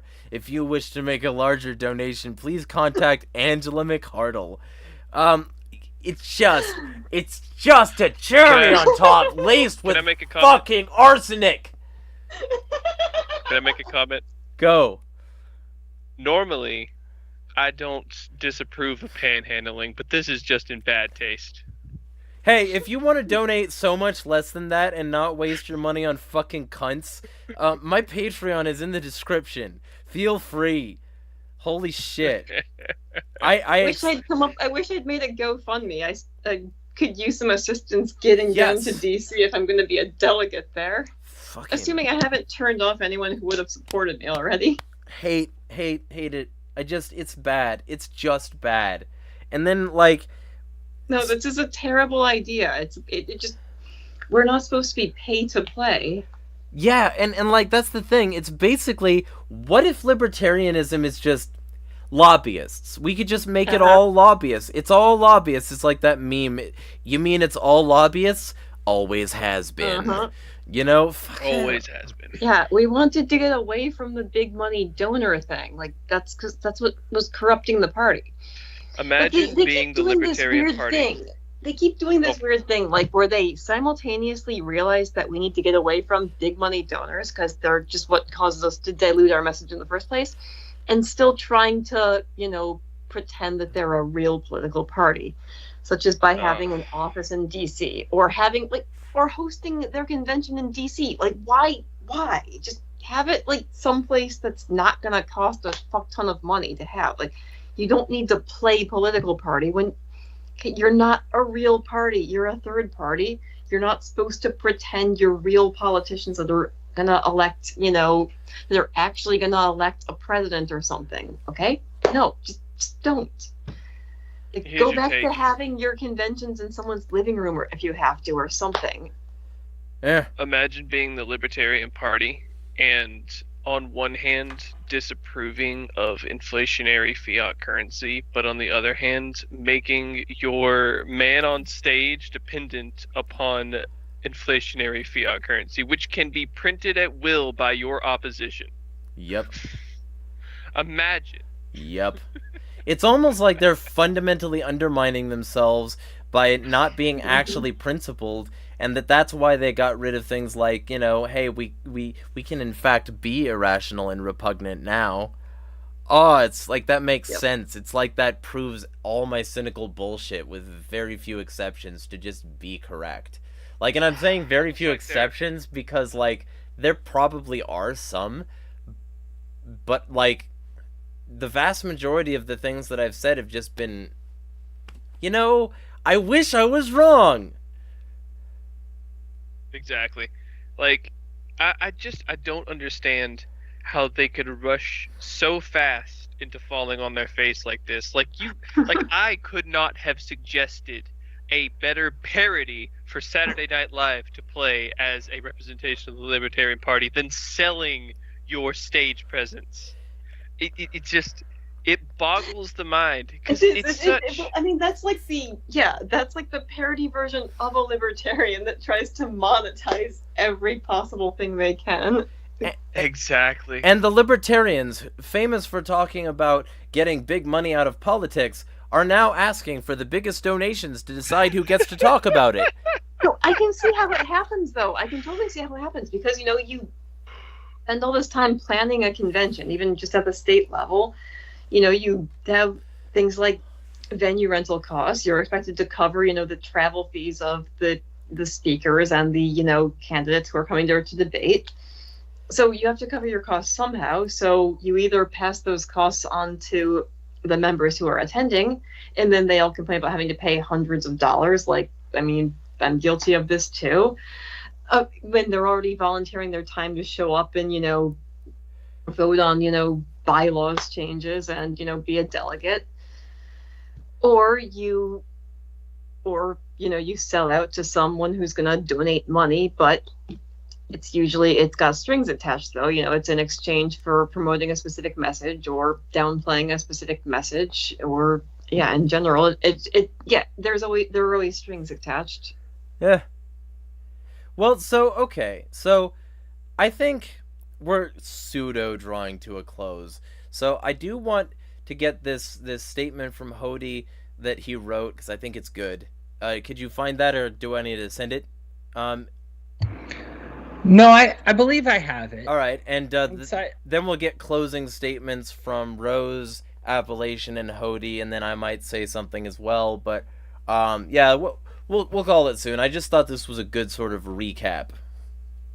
Yeah, this was based on our first conversation. I appreciate Rose, and who was the other Mises Caucus member on the call? Kareem. Kareem. Yeah, I appreciated that perspective, because I've honestly been of the mindset that it was kind of intentional sabotage. Like, I didn't think that initially, and then after I was like, I can't imagine screwing this badly up in under 2 years. I felt like all the excitement, especially with how organized they were, and then everything kind of disappeared. And I appreciated what Rose and Kareem had to say, because I was like, maybe it wasn't, and it was just something else. And so I just typed up kind of what I was thinking about after that conversation with them. So I said, the Mises Gambit, did it pay off? I had a great conversation with Jeremy Harding a couple of weeks ago with a couple of members of the Mises Caucus explaining the tactics of the Mises Caucus. I'll try to lay out the stages of thought as well as they did. The show is worth a listen, and I'll link it in the comments. And indeed, show 1 was indeed worth a listen. The Mises Caucus viewed social liberty as inferior to economic liberty and cultural issues.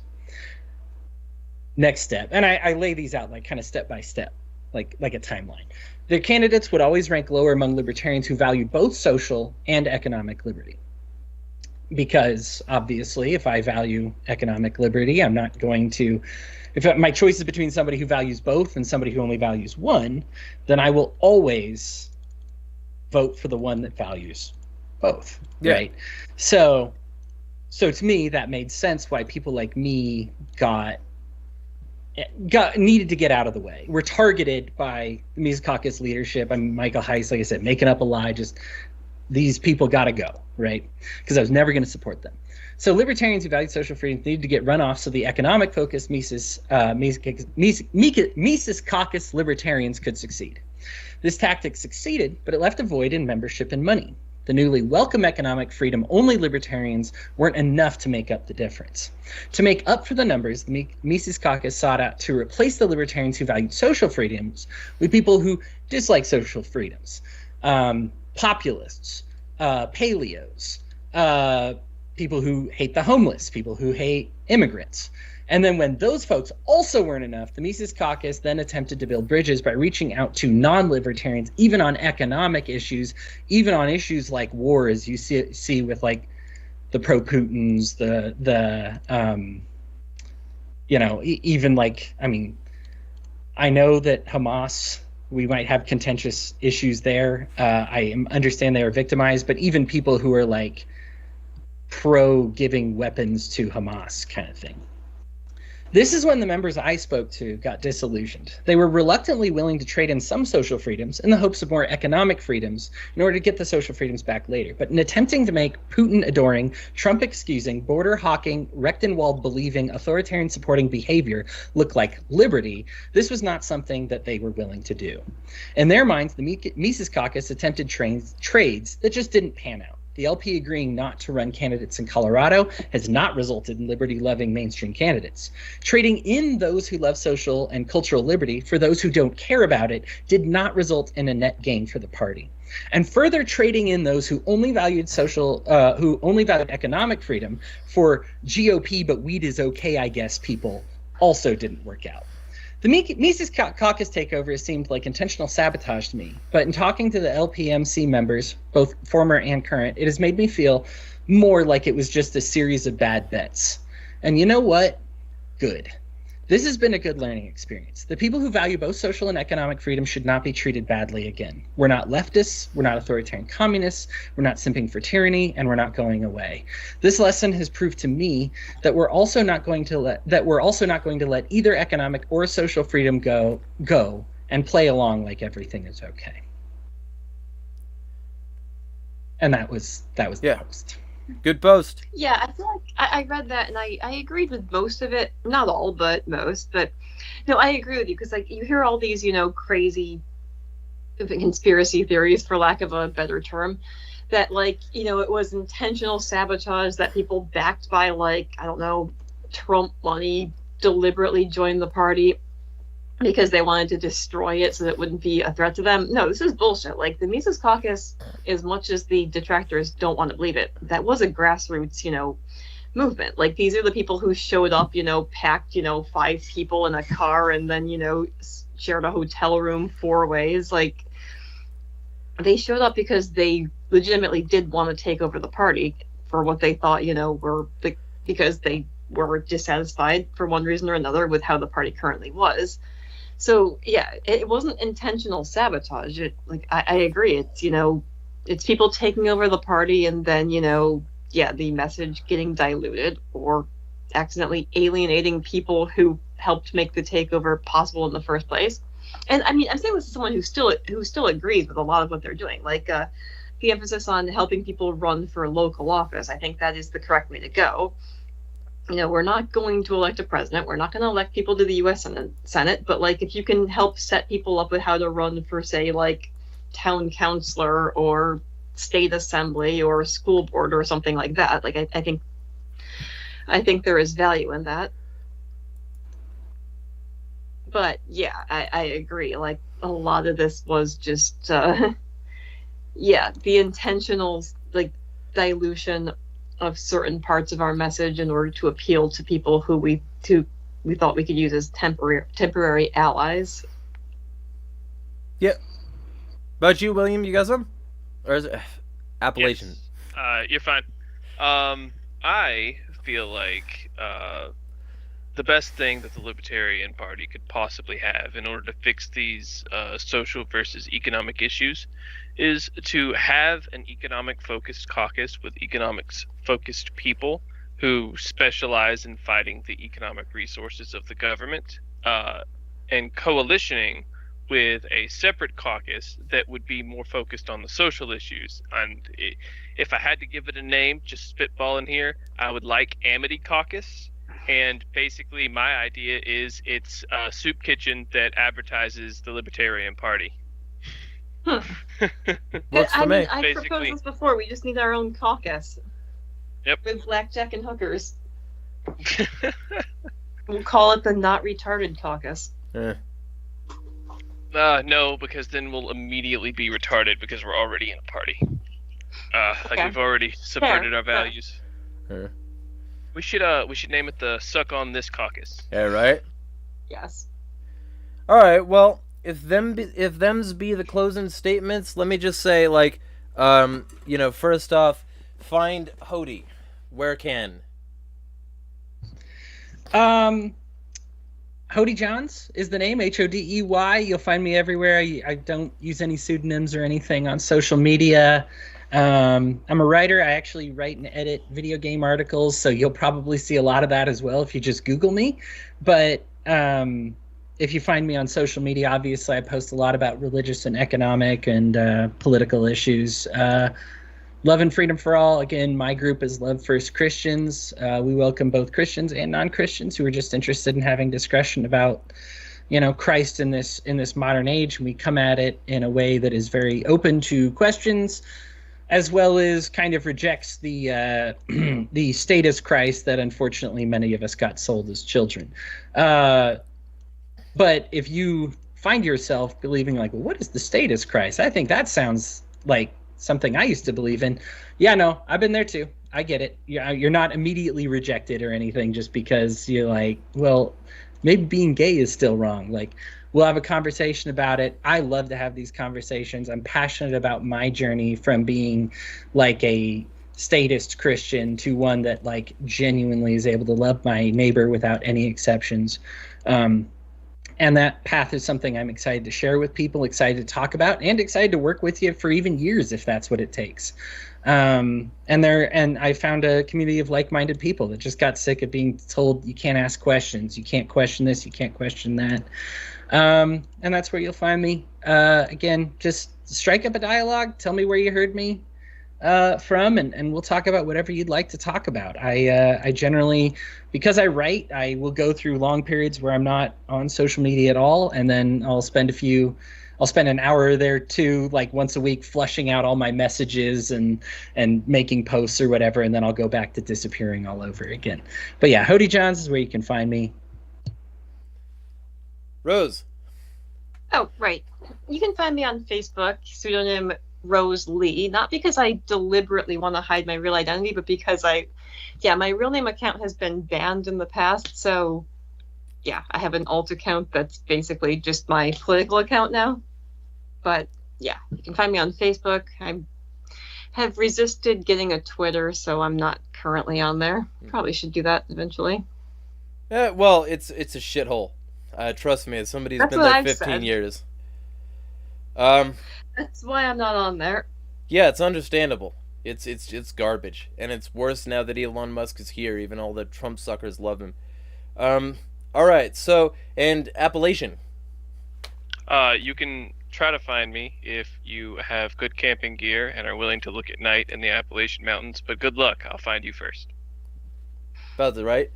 And of course, you can find me here, elsewhere, everywhere. I'm in your dreams. I live in your walls. I see you while you jack off. Subscribe, like, share. Yeah. Let's fuck up the state and actually stick to principles for once. And maybe the LP and libertarians and anarchists can get their purchase in history and stop being the fucking laughing stock. Mm-hmm. Anyway, be well all. Smash the fucking state.